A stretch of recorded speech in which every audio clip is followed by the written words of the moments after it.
Good evening, teachers.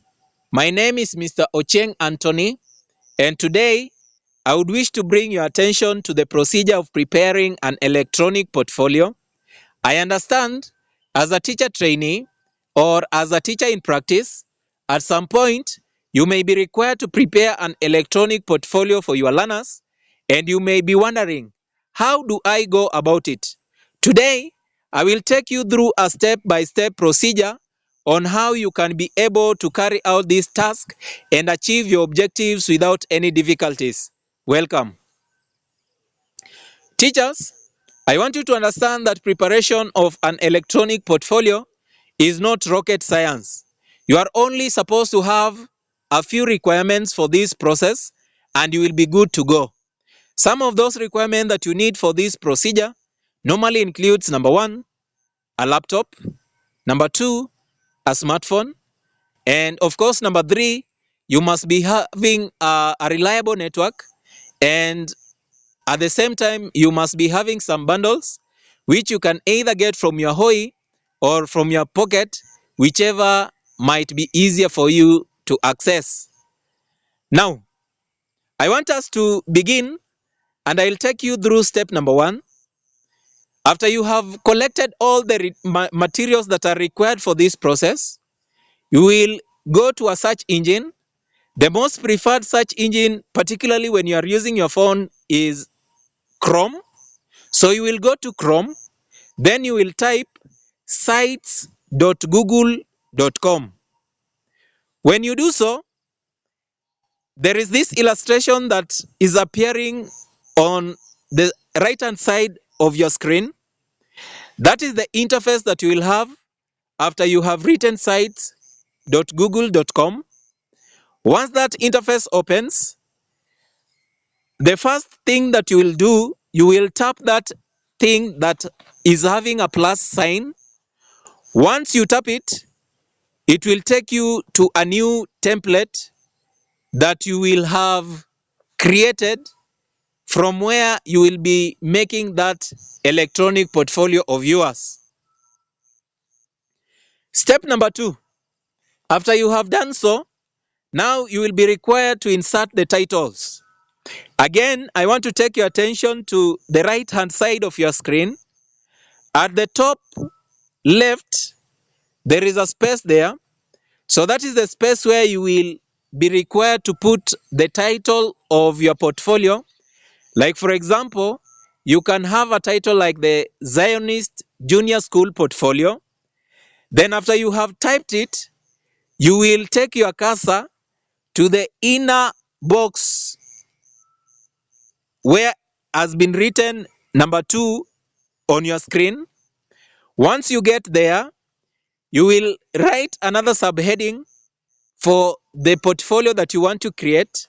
Like for example, in my case, in that particular area, I can write Grade 9 2026 Agriculture and Nutrition Project. So that will have covered the title for your portfolio. Then now, after you have done that, we move to step number 3. Before we go to step number 3, there is an example of the title that I have inserted in my portfolio.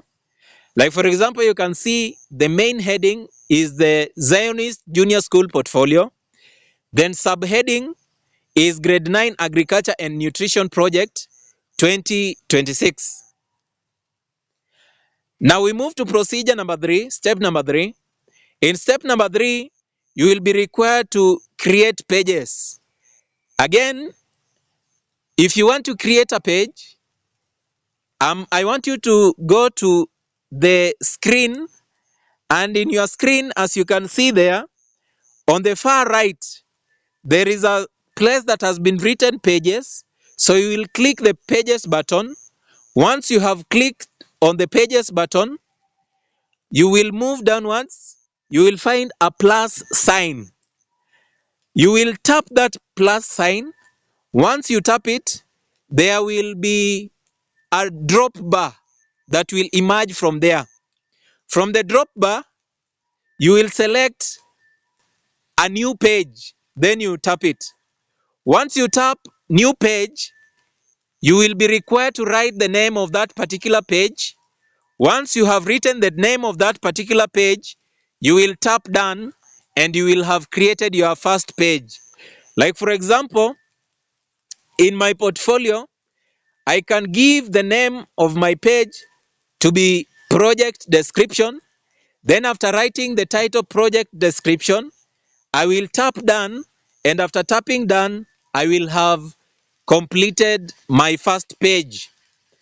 If I want to create the second page, I'll use the same procedure, and my second page I can call it group 1. Then the subsequent page I can call it group 2, and subsequently group 3, group 4, group 5, group 6, and so on. Once you are through with that, now you will go to the the insertion of the things that you want to insert in each of those pages that you will have created. Like for example, if you tap on page 1, again I want to take your attention to your screen. On the far right, at the corner there, you can see the pages that I'm having in that particular desktop. There is a page that is being called home. Then there is page 1, page 2. Then we have another page there that is not so much clearly, but those are the pages that I'm having. Now, if you want to put or insert the task, the documents, the pictures, the videos that were carried by members in that particular page, like for example, members of group 1, you will go to insert. Then once you touch insert, we have a number of choices that you will be given there. Like for example, if you want to insert a video, you will go to Google Drive. If you want to select to insert a photo, you will go to Google Drive. If you want to describe that particular group, you will go to insert text, and you will be given a space for writing whatever thing you want to do.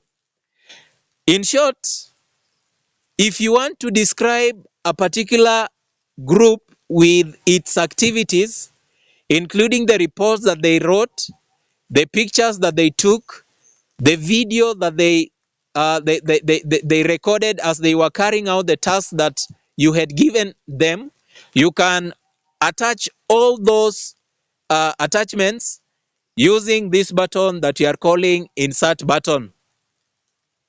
Once you are done with page 1, you can go to page 2. Like for example, page 2, you can call it group 2. Using insert button, you can insert text, then you put down the names of the members of that group. After that, you go back to insert again. You can insert their photos, you can insert their videos, you can insert any report that they wrote, and after that, you will have been through with that particular page and that particular group in particular. Once you are done with that, you can do the same for group 2, group 3, group 4, group 5, group 6, until the last group. Now, once you are done with the pages or the groups or whichever name you will have called those pages, we go to the second last thing that you're supposed to do. And that one now, we want to make our portfolio to appear professional. So how do we do it? You will go again to that particular part that has been written themes. You can see it there at the center on the far right of your screen. Once you tap the screen, it is always recommendable that you select from the options that will be having there. You are supposed to select either simple, vision, or Aristotle, because those are the best themes that you can have for a professional portfolio. Now, once you are done with that, we move to the last step. And in our last step, we want now to publish that particular portfolio that we have created. In publishing portfolio, you will go to the top side of of that particular Google site, you will find a place that has been written publish. You will click the publish button. Then, of course, the link will just generate itself. If you want to publish, you will tap the publish button, and that particular portfolio will have been published to the public. Now, that does not mean that anybody that will search for that particular portfolio without having your link will be able to have access to it. If you want people to access it, they will only access it if you share that particular link of your portfolio with them. Now, for example, if you want to share the portfolio with your learners, again, you will go back to the top of your site. On that particular page, you will find an area that has been written link. If you tap the link, it will give you that particular link for your portfolio. After you have gotten the link, you will copy it. Then after copying, you can now share it to your pages like WhatsApp, Facebook, and the rest. Now, that brings us to the theoretical aspect of that particular process of creating an electronic portfolio. Now, teachers, I want us to see how we can do this practically, step by step. I will take you through the process, and I want us now to move to the Google Chrome. So with me here, I have my Chrome. My Chrome is here. When I go to the Chrome, I will type sites.google.com. Then I will search. If I do the searching, this is the page that will appear. Now, when I have the page, I will tap on the blank site where there is a plus sign. So I'll tap here. Once I tap it, it will bring me to this page. On this particular page, I'll be required to write my title. So I'll write my title here. For the interest of time, I can have a smaller title. Like for example, I can write Boys Center. After that, I'll proceed to other areas. Thank you.